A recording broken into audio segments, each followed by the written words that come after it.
जी दोस्तों, वीडियो की शुरुआत करते हैं क्योंकि अब बाज़ार में जो चीज़ें हैं वो थोड़ी सी इंटरेस्टिंग बन चुकी है और इन्वेस्टर को अब पसंद चीज़ें आना शुरू भी हो जाएंगी क्योंकि बाज़ार के रिकवरी के लिए अब सिचुएशन काफ़ी बेहतर हो चुकी है पहले के मुकाबले अगर हम बात करें तो सभी कुछ इस वीडियो में बात करेंगे।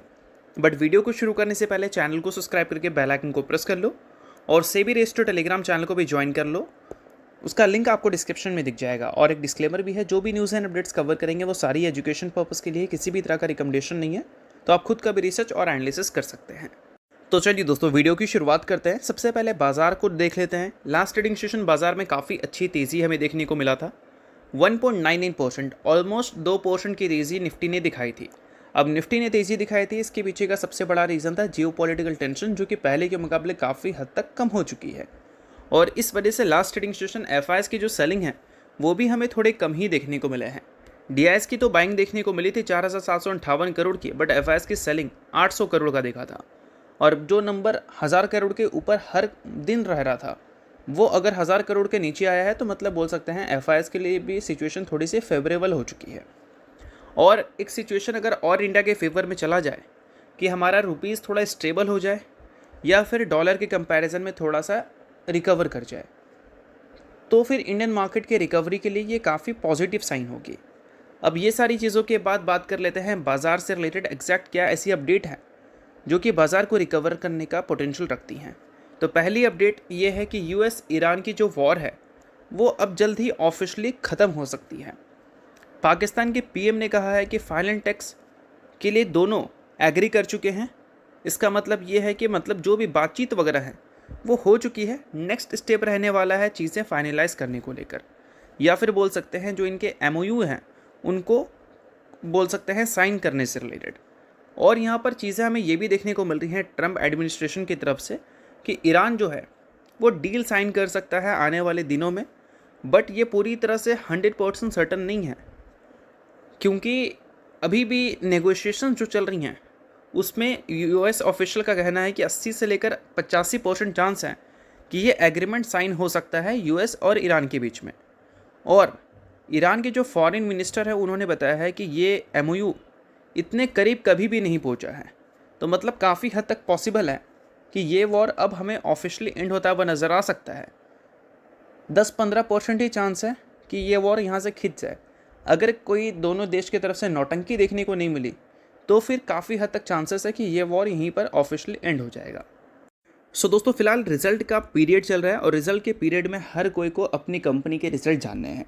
तो इसके लिए क्या कर सकते हैं, आप सेबी रजिस्टर्ड रिसर्च एनालिस्ट के टेलीग्राम चैनल को ज्वाइन कर सकते हैं, जहां पर सबसे पहले आपको रिजल्ट्स की अपडेट मिलेंगी। साथ में उस कंपनी के टेक्निकल्स को प्रॉपर एनालिसिस कर यहाँ पर अपडेट किया जाएगा। इसको भी चाहो तो आप चेकआउट कर सकते हो। ये आपके लिए बहुत ज़्यादा यूजफुल रहेगा, क्योंकि इससे आपको क्लैरिटी मिलेगी कि आपकी कंपनी की परफॉर्मेंस अभी के टाइम पे कैसी है और आगे कैसी हो सकती है। और ये सारी चीज़ें कौन देगा, सेबी रजिस्टर्ड रिसर्च एनालिस्ट। तो इसके लिए आप टेलीग्राम चैनल को ज्वाइन कर सकते हैं। ज्वाइन बिल्कुल फ्री में कर सकते हो। मल्टीपल कंपनी के चार्ट्स आपको दिख जाएंगे जिसको आप चेकआउट भी कर सकते हो। तो लिंक डिस्क्रिप्शन में है, लिंक के थ्रू जाकर चैनल को ज्वाइन कर लो। और ये वॉर अगर एंड होता है तो ऑब्वियस सी बात है कि क्रूड ऑयल में काफ़ी ज़बरदस्त क्रैश हमें देखने को मिलेगी, क्योंकि ये जो एग्रीमेंट है इसमें स्ट्रेट ऑफ हॉर्मुज़ की भी बात की गई है कि स्ट्रेट ऑफ हॉर्मुज़ शिपिंग के लिए फिर से रीओपन कर दिया जाएगा। तो ऑब्वियस सी बात है जो क्रूड ऑयल सप्लाई इशूज़ थी वो पूरी तरह से ख़त्म हो जाएगी। और इस वजह से क्रूड ऑयल के प्राइसेस में जो तेज़ी देखने को मिला था वो वापस से बैक टू नॉर्मल हो जाएगा, यानी कि उसमें गिरावट देखने को मिलेगी। और उसमें अगर गिरावट देखने को मिलेगी तो ऑब्वियस सी बात है इंडिया जैसी कंट्री बहुत ज़्यादा खुश होने वाली है, क्योंकि अपने ज़रूरत का 80% से ज़्यादा तेल तो हम इंपोर्ट करते हैं। और जिस हिसाब से ऑयल के प्राइसेस बढ़े थे, इंपोर्ट बिल्स भी हमारी लगातार बढ़ रही थी, जिस वजह से हमारे फॉरेक्स रिजर्व में दबाव आ रहा था। और फॉरेक्स रिजर्व अगर हमारा कमज़ोर होता है तो फाइनेंशियली हम थोड़े वीक हो जाएंगे और इन्फ्लेशन बढ़ेगा, जिस वजह से रेट हाइक्स भी करनी होंगे और इकोनॉमिक ग्रोथ भी स्लो हो जाएगी। तो बहुत ज़्यादा टेंशन थी इंडिया में। अगर ये वॉर ऑफिशियली ख़त्म हो जाए तो टेंशन काफ़ी हद तक रिड्यूस हो सकती है। पेट्रोल के प्राइसेस को जो गवर्नमेंट ने बढ़ाया था उसको कम भी कर सकती है। खैर मुझे तो उसके चांसेस काफ़ी कम लगते हैं, क्योंकि पेट्रोल के प्राइसेस जब बढ़ जाएँ तो कम उस तेज़ी से नहीं होते हैं जिस तेज़ी से वो बढ़ते हैं। तो मुझे उसकी पॉसिबिलिटी कम लगती है। 7-8 रुपये जो बढ़ा है वो 7-8 रुपये नीचे आ जाए, मुझे कम लगता है चांसेस। बाकी अगर आ जाता है तो बहुत अच्छी बात होगी। अब ये सारी चीज़ों के बाद गिफ्ट निफ्टी के बिहेवियर की अगर हम बात करें तो बिहेवियर कुछ एक्स्ट्रा ऑर्डिनरी नहीं है। लास्ट ट्रेडिंग सेशन अच्छा बिहेवियर था। बाजार में उसका रिफ्लेक्शन दिखा, बट अभी गिफ्ट निफ्टी थोड़ा सा शांत है, थोड़ी ठंडी पड़ी हुई है, 0.32% की गिरावट दिख रही है। रातों रात चीज़ें थोड़ी सी बदल भी सकती हैं, बट अभी के हिसाब से देखोगे तो बाज़ार की रिकवरी के लिए चीज़ें बहुत ज़्यादा बेहतर हैं। अब बाज़ार दोस्तों अगर यहाँ से रिकवर करता है तो कई सारी ऐसी कंपनीज़ हैं जिनके बिजनेस को काफ़ी अच्छा फ़ायदा हो सकता है, तो चलिए उन कंपनीज़ की बात कर लेते हैं। तो इस लिस्ट में दोस्तों पहली कंपनी रहने वाली है Reliance industries limited. Reliance industries पिछले कुछ महीनों में भयंकर जो प्रेशर में दिखी है उसका मेन कारण ये वॉर ही था। वॉर की वजह से ऑयल के प्राइसेस बढ़ रहे थे। ऑयल के प्राइसेस की वजह से रिलायंस की जो रिफाइनिंग मार्जिन है वो रिड्यूस हो रहा था, क्योंकि गवर्नमेंट ने विंडफॉल टैक्स लगा दिया था, कंपनीज पे ट्रांसफ़र कर दिया था वो जो दबाव है ऑयल के प्राइस के बढ़ने का उसका। और इस वजह से रिलायंस इंडस्ट्रीज़ और जो भी रिफाइनिंग है वो काफ़ी ज़्यादा लॉसेस फेस कर रही थी पर डे। तो फिर गवर्नमेंट ने उस दबाव को कंज्यूमर को पास ऑन कर दिया, और कंज्यूमर को जैसे पास ऑन किया तो इनके जो लॉसेस है वो काफ़ी हद तक रिड्यूस भी हो गई थी। बट अगर रिलायंस इंडस्ट्रीज़ यहाँ से रिकवर करना चाहती है तो ऑयल के प्राइसेस बहुत ज़्यादा इनके लिए मैटर करेंगे। ऑयल के प्राइसेस अगर क्रैश होते हैं आने वाले दिनों में तो रिलायंस इंडस्ट्रीज जैसी कंपनीज बहुत ज़्यादा खुश होगी और इसके शेयर में रिकवरी की भी काफ़ी हद तक पॉसिबिलिटी है। अब रिलायंस के लिए तो ये खबर काफ़ी ज़्यादा अच्छी हो सकती है अगर ऑयल के प्राइसेस क्रैश होते हैं तो। बट जब ऑयल के प्राइसेस बढ़े थे तो रिलायंस के शेयर में तो दबाव दिखा था, बट कुछ कंपनी के शेयर में तेज़ी भी दिखा था, और उसमें ये कंपनी थी oil and natural gas corporation limited यानी कि ONGC। ONGC जो है वो रिफाइन नहीं करती है, ऑयल एक्सप्लोरेशन करती है। इसका मतलब ऑयल के प्राइसेस जितना ज़्यादा बढ़ेंगे उतना फ़ायदा इनको होता है। तो ऑयल के प्राइसेस के गिरने की वजह से ये कंपनी परेशान होती है, बट जब बढ़ती है तो ये कंपनी काफ़ी ज़्यादा खुश होती है। और अभी पिछले कुछ टाइम आपने इस कंपनी की परफॉर्मेंस को देखा ही होगा, जो कि कुछ खास अच्छी थी नहीं। लास्ट ट्रेडिंग सेशन में 2.5 से 3% की गिरावट हुई थी, और वही रिलायंस इंडस्ट्रीज़ में 2 से 2.5% की तेज़ी देखने को मिला था, क्योंकि लास्ट ट्रेडिंग सेशन ऑयल के प्राइसेस में गिरावट हुई थी। इस कारण पूरे बाजार में जब तेज़ी दिखती है ऑयल के प्राइसेस की गिरावट की वजह से, तो अक्सर उस दिन ONGC में थोड़ा दबाव हमें ज़्यादा ही देखने को मिलता है। तो ये बातें आपको क्लियर होनी चाहिए।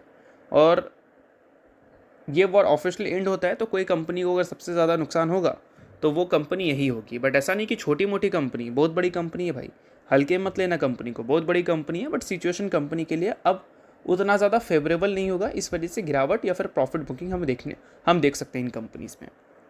बाकी इसके अलावा नेक्स्ट कंपनी रहने वाली है इंटरग्लोब एविएशन लिमिटेड, जिसको हम प्यार से इंडिगो भी बोलते हैं। अब इंडिगो जो है इंडिया का एयरलाइन इंडस्ट्रीज़ में 60% का मार्केट शेयर लेकर बैठी है। हर 10 में से 6 फ्लाइट आपको इंडिगो के ही दिखते हैं। और जो हमारी एविएशन इंडस्ट्री है उनका मेन खर्चा फ्यूल का होता है, और जो फ्यूल है वो हाल ही में इंडिगो को काफ़ी ज़्यादा परेशान किया है, ये भी हम बोल सकते हैं। आने वाले क्वार्टर्स में इसका साफ साफ दबाव कंपनी के अर्निंग्स में भी हमें देखने को मिलेगा। एविएशन फ्यूल जिस हिसाब से महंगा हुआ है उस हिसाब से पेट्रोल महंगा नहीं हुआ है।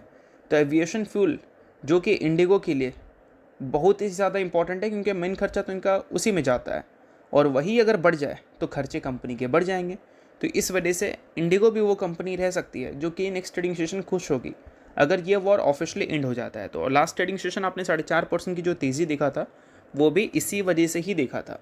ऑयल के प्राइसेस में गिरावट होगी तो इसके जो फ्यूल प्राइसेस हैं वो भी नीचे जाएंगे, और फ्यूल प्राइसेस अगर नीचे आ जाएंगे तो ऑब्वियसली बात है इनके जो कॉस्ट हैं वो रिड्यूस हो जाएंगे, जिस वजह से इनके जो प्रॉफिट्स हैं वो फिर से बैक टू नॉर्मल हो जाएंगी। तो यही सारे कारण हैं जो कि इंडिगो को काफ़ी ज़्यादा खुश कर सकता है, और लास्ट ट्रेडिंग सेशन खुश किया भी था। बाकी जितने भी कंपनी से रिलेटेड अपडेट्स हमने कवर किया वो सारी एजुकेशन पर्पज़ के लिए ही है, किसी भी तरह का रिकमेंडेशन नहीं है। तो आप खुद का भी रिसर्च और एनालिसिस कर सकते हैं।